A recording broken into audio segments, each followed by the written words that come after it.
सालों का सपना था भारत की सबसे उत्तरी सड़क पर जाने का। एक ऐसी सड़क जो सालों तक आम लोगों के लिए बंद रही। ये रोड सिर्फ एक रोड नहीं है, ये लाइन ऑफ एक्चुअल कंट्रोल के साथ साथ चलती है। उन पहाड़ों के पीछे है अक्साई चिन्ह। यहाँ हवा पतली है, रास्ते सख्त हैं और कहानियां भारी।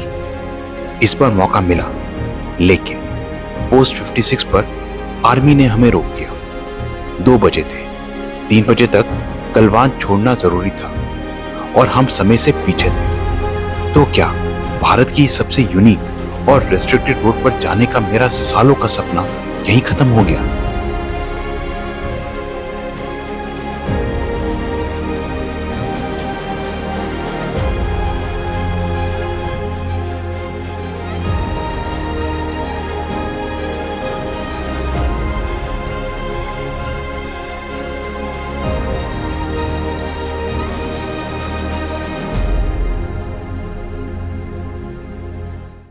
एक हफ्ते से लद्दाख में आइस क्लाइंबिंग कर रहा था। माइनस टेम्परेचर्स, फ्रोजन वाटरफॉल्स, थकान।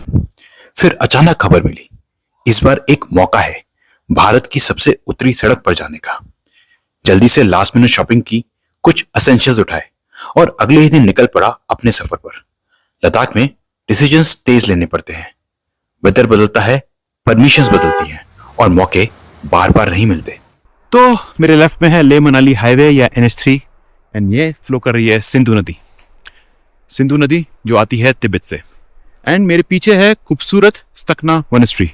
इन my personal opinion central Ladakh के सबसे खूबसूरत व्यूज यहीं से मिलते हैं। अभी मैं निकल गया हूँ टू चांगथांग प्लेट्यू, जो है दुनिया का हाईएस्ट ऑल्टीट्यूड प्लेट्यू। इसका ज्यादा भाग तो तिब्बत में है, बट लद्दाख में भी एक सिग्निफिकेंट पोर्शन पड़ता है। यहाँ जाने के लिए हम पार करेंगे नॉर्थ में लद्दाख रेंज को विया चांगला पास, स्नो कवर्ड चांगला पास।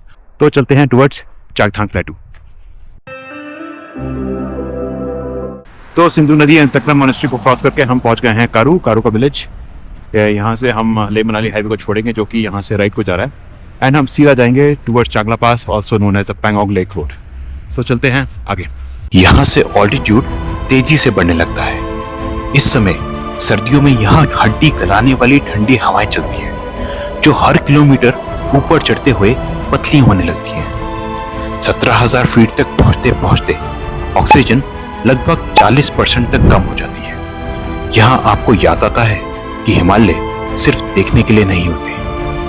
और यही है चांगला, नॉर्थ और ईस्ट लद्दाख का दरवाजा। तो पहुंच गए हैं चांगला पास एट 17,688 फीट। चांगला पास जो कि है gateway to Changthang plateau and east Ladakh. इस साल बर्फ काफी कम है इस पास पे। लास्ट सर्दियों में जब मैं आया था तो पूरा पास और रास्ते बर्फ से ढके हुए थे। इस साल उसके मुकाबले काफी कम बर्फ है। यह है चांगला बाबा का मंदिर चांगला पास पे। थोड़ी देर हम पे रुकते हैं एंड चलते हैं आगे की तरफ टू एंटर करते हैं टू चांगथांग प्लेट्यू। चांगला के उस पार जमीन बदल जाती है। हम अब एंटर कर रहे थे दुनिया के हाईएस्ट ऑल्टीट्यूड प्लेट्यू चांगथांग में, जहां सर्दियों में इंसान से ज्यादा ठंड का राज है। और बात मजाक नहीं है, यहाँ टेम्परेचर इतना गिरता है कि पानी दोपहरी में भी जमा रहता है। ये देखिए, यहाँ तक सब जम गया है। चांगथांग में जिंदगी रुकती नहीं, बस जम जाती है। और इसका अगला उदाहरण जल्द ही हमारे सामने आता है। तो उधर चांगला पास से उतरने के बाद ये आ गई है सोलोतक लेक। लेक दिखाई नहीं दे रही होगी बिकॉज कंप्लीटली फ्रोजन लेक है ये। एंड इस टाइम मैं लेक के ऊपर खड़ा हूँ। गर्मियों में ये एक बेहद ही खूबसूरत लेक है। छोटी लेक है बट बेहद ही खूबसूरत है। आसपास ग्रासलैंड्स होते हैं जहाँ पे याक ग्रेज अराउंड, बट इस time is completely snow covered and frozen. So थोड़ी देर इस लेक पे वॉक करते हैं एंड देन चलते हैं आगे। सो चांगला से हम पहुंचे सोलोतक एंड सोलोतक से हम हैं डुरबुक के रास्ते पे। डुरबुक यहाँ से 19 किलोमीटर दूर है, बट रास्ते में ये छोटी सी रिवर जो कि आ रही है सीधा चांगला पास से, एंड ये रिवर इस टाइम कंप्लीटली फ्रोजन है। East Ladakh is one of the coldest regions in India और इसीलिए यहाँ पर लेक्स, रिवर्स सब कुछ जम जाती है। दोपहर के टाइम पे भी यहाँ पे टेम्परेचर काफी कम है। तो चलते हैं आगे डुरबुक के रास्ते पर। सोलोतक के बाद जमीन एक बार फिर बदलती है। रोड एक तंग घाटी से निकलती है और धीरे धीरे खुलने लगती है। और फिर सामने आता है डुरबुक। आज एक छोटा सा फ्रंटियर टाउन, लेकिन यही है आज के सफर का सबसे क्रिटिकल पॉइंट। तो पहुंच गए हैं डुरबुक, जहां पे कई सारे रेस्टोरेंट्स एंड कैफेज हैं, and one of these I have taken a break.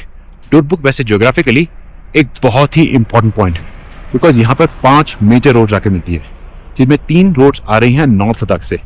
First DBO road, जो कि आती है इंडिया के नॉर्दर्न मोस्ट एयरफील्ड से।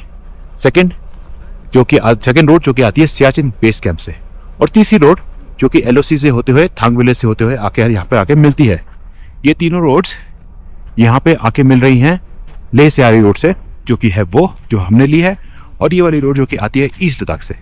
सो पहले ज़माने पे इस रीजन पे कंट्रोल का मतलब था इस पूरे रीजन की इकोनॉमी पर कंट्रोल, और इन मॉडर्न कॉन्टेक्स्ट यहाँ पर कंट्रोल का मतलब है लद्दाख एंड तिब्बत के नगरी प्रीफेक्चर पर कंट्रोल। एंड इसीलिए लास्ट 400 सालों में यहाँ पे लड़ी गई हैं 3 लड़ाई। First between Ladakhis and Tibetans, second last battle between Dogras and Tibetans, and third between Indian and Chinese, यहाँ से शुल्क रीजन तक। सो एक छोटा सा ब्रेक लेते हैं एंड देन चलते हैं आगे। दरअसल पहले डुरबुक पर सेंट्रल एशिया, नॉर्थ लद्दाख और बाल्टिस्तान से सिल्क रूट के इंपॉर्टेंट रास्ते आकर मिलते थे, जो आज कॉन्स्टिट्यूट करते हैं इंडिया के नॉर्दर्न मोस्ट रूट्स। इनमें से सबसे ईस्टर्न रास्ता कहलाता है डुरबुक श्योक डीबीओ रोड, और जो आज इंडिया चाइना एलएसी के बिल्कुल साथ से जाता है। तो डुरबुक के बाद एक रोड श्योक विलेज की तरफ जाती है, और एक जिस पर मैं जा रहा था वो थी इंडिया की नॉर्दर्न मोस्ट रोड। अब मैं उस रोड पर था जिस पर आज तक बहुत कम सिविलियंस ने ट्रैवल किया था। बेहतरीन नजारों से घिरी हुई है ये सड़क, हर कुछ किलोमीटर पर रुकने का मन करता है। तो रास्ते पे इंडिया की नॉर्दर्न मोस्ट रोड पे, एंड यहाँ पे एक बहुत इंटरेस्टिंग चीज दिखाई थी। नीचे बह रही है श्योक नदी, और सामने के ब्रिज पे एक रेस्टोरेंट बना हुआ है, कैफे रेस्टोरेंट। वेरी इंटरेस्टिंग, बहुत ही सही। Look at that. तो इसलिए बस हॉल्ट किया था एंड आगे चलते हैं। और रेस्टोरेंट के दूसरे लुक एट दिस व्यू, खूबसूरत बर्फ के पहाड़ काराकोरम के, नीचे से बह रही है श्योक नदी। पार्शली फ्रोजन पार्ट है श्योक नदी का, बट बॉल ऑफ व्यू। आगे चलते हैं। कैफे के बाद लैंडस्केप अचानक बदल जाता है। यहाँ से सड़क घुसती है एक बहुत ही संकरी घाटी में। I can tell you how excited I am feeling on travelling on this road, क्योंकि ये है इंडिया की नॉर्दर्न मोस्ट रोड। कितने सालों से I wanted to travel on this road. ये रोड जाती है यहाँ से सीधा डीबीओ तक, दौलत बेग ओल्डी, जो है इंडिया का northern most airfield and one of the highest airfield in the world. हम बहरहाल जा रहे हैं गलवान वैली तक, और ये रोड पुराने सिल्क रूट पर भी पड़ती थी। ये देख सकते हैं कितनी ही ट्रेचरस वैली है, इनफैक्ट गॉर्ज है। ये सीधी खड़ी चट्टाने, एंड यहाँ से बह रही है श्योक नदी। ऐसे ही नहीं, इस नदी को श्योक नदी बोला जाता। इस ट्रेचरस वैली से सिल्क रूट के कैरावन्स आया करते थे। Amazing amazing. सो चलते हैं आगे। पहले सिल्क रूट कैरावन्स इसी दुर्गम घाटी से जाते थे, और कुछ वापस भी नहीं आ पाते थे। आज रोड बेहतर है, लेकिन जगह उतनी ही कठोर। यहाँ गलती की गुंजाइश कम होती है। और इन्हीं थॉट्स के साथ जैसे मैं आगे बढ़ा, हमारे रास्ते पर आई इस रास्ते को आसान बनाने के लिए modern engineering Marvel Shyok tunnel. तो हमारे इंडिया की नॉर्दर्न मोस्ट रोड की जर्नी में ये आ गई है श्योक टनल। इस टनल के अंदर से पास करेंगे। ये टनल अभी रिसेंटली खुली है। बहुत ही खूबसूरत जगह है। Look at that. चारों तरफ काराकोरम की पहाड़ियां, कुछ पहाड़ियों में बर्फ है, कुछ पहाड़ियां बैरन है। दूर वहां पे फ्लो कर रही है श्योक नदी। What an amazing place. तो चलते हैं इस टनल के अंदर से अपनी जर्नी पर आगे। टनल के बाद रोड खुलने लगती है।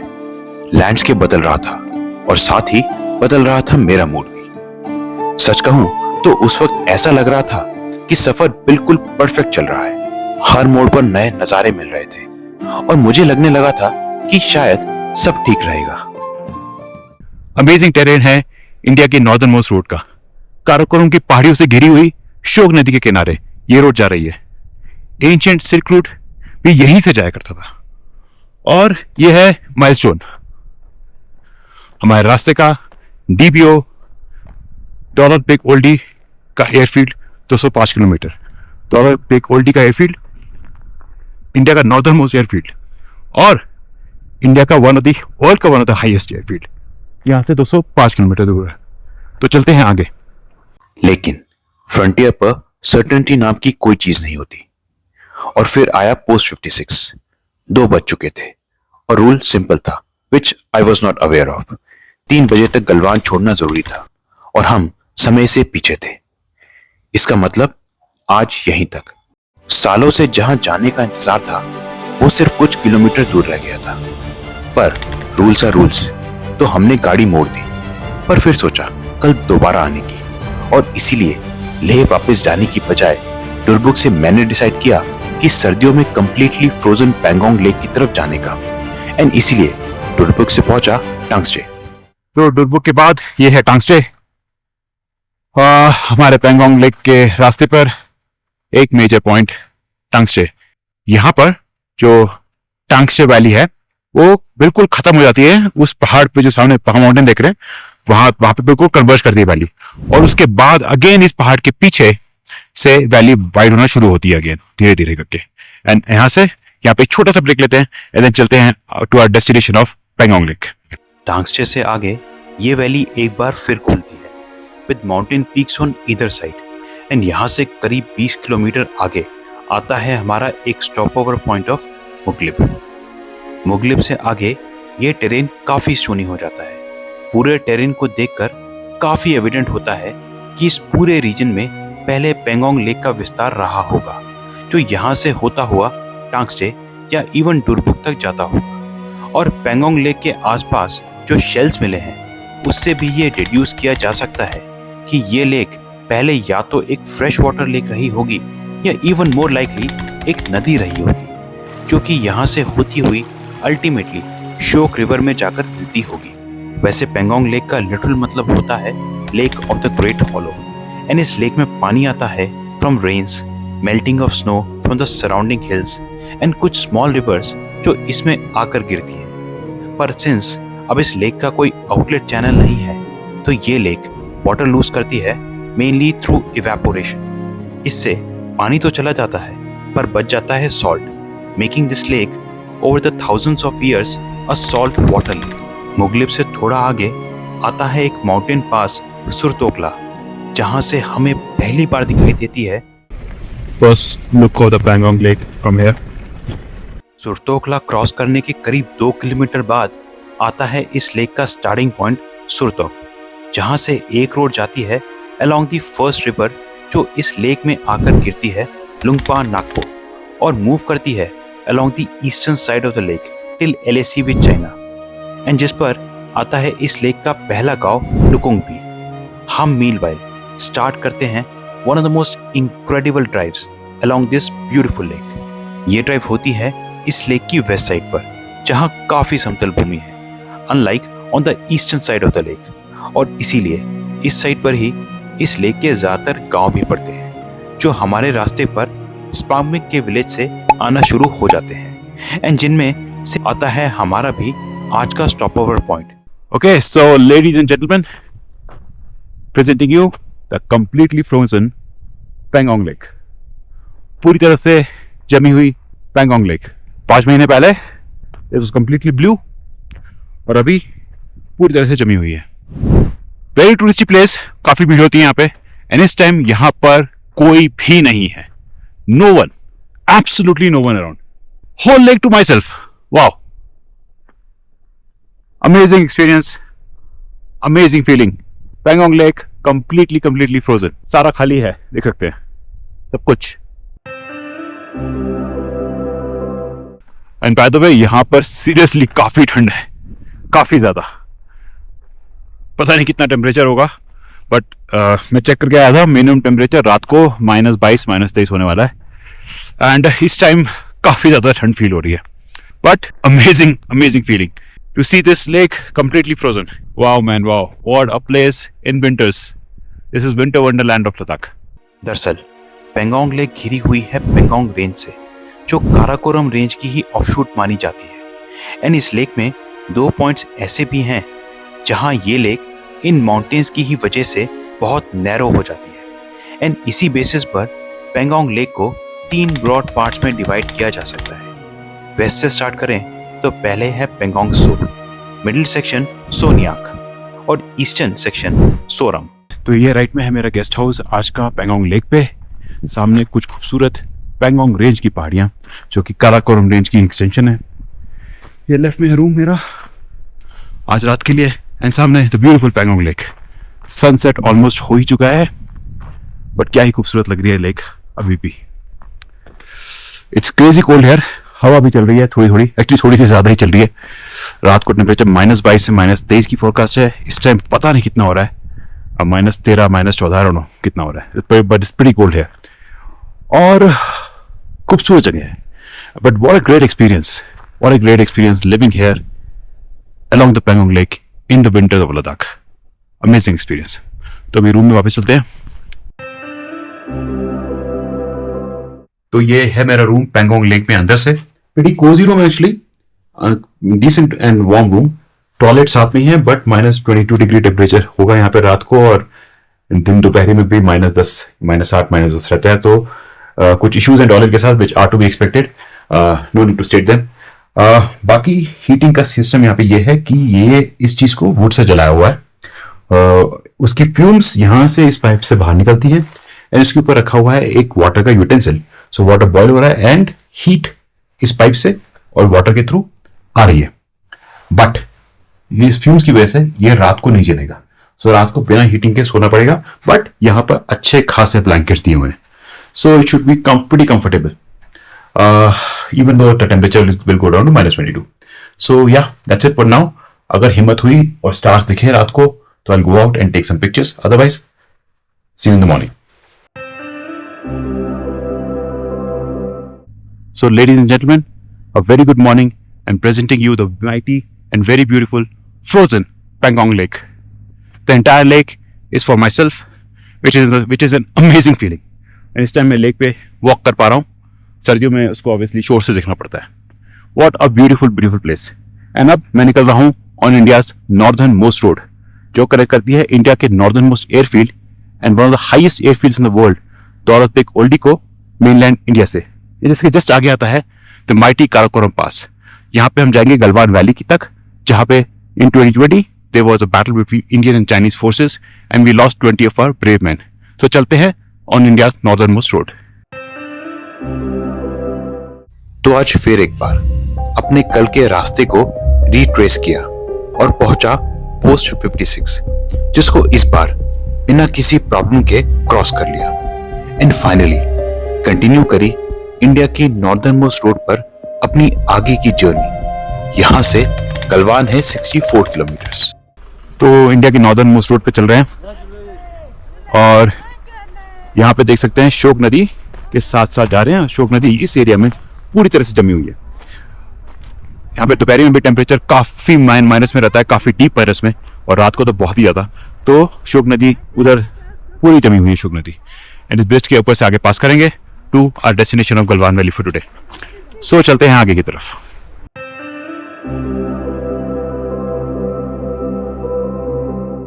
And look at the terrain. Look at the terrain. Mind blowing. शोक नदी के साथ look at those mountains, man. So amazing. And पीछे बर्फ के पहाड़। Obviously इस रीजन के नॉर्थ में बहुत दुनिया के सबसे बड़े ग्लेशियर्स भी पड़ते हैं, but look at this, mind blowing man. पहाड़ों का स्ट्रक्चर देखो काराकोरम के पहाड़ों का, एंड वो जो पहाड़ है सामने बेहद ही खूबसूरत। एंड ये road adds to the beauty of this entire place. Wow, what a place, man. What a place. वैसे शोक रिवर जिसके अलोंग जाती है ये इंडिया की नॉर्दर्न मोस्ट रोड एक बहुत ही स्पेशल रिवर है, क्योंकि ये फ्लो करती है right along the Karakoram fault line, जो काराकोरम के रीजन को बाकी हिमालयन सिस्टम से अलग करती है। और इसीलिए लगभग 225 किलोमीटर फ्लो करने के बाद ये नदी इस फॉल्ट लाइन पर पहुंचकर अचानक अपना रास्ता बदल लेती है और उल्टी फ्लो करने लगती है बैक टुवर्ड्स दी माउंटेन्स। सो करीब 20 किलोमीटर बचा है गलवान से। क्या ही ब्यूटीफुल नजारे हैं।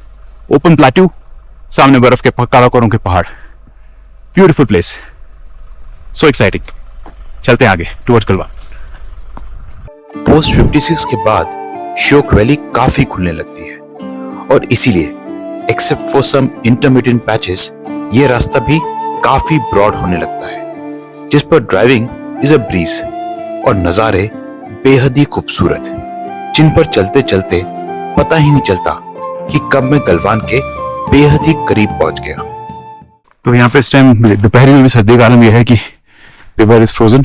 ये रिवर श्योक रिवर में जाकर मिल रही है सीधी। यहाँ सीधा करीब 3 किलोमीटर आगे है गलवान वैली, यहाँ पे हम जा रहे हैं। चारों तरफ कराकोरम की पहाड़ियाँ। तो सुबह Pangong lake, frozen Pangong lake पे वॉक किया था। अब यह है फ्रोजन रिवर। बस टूटे मत, आगे ही गए।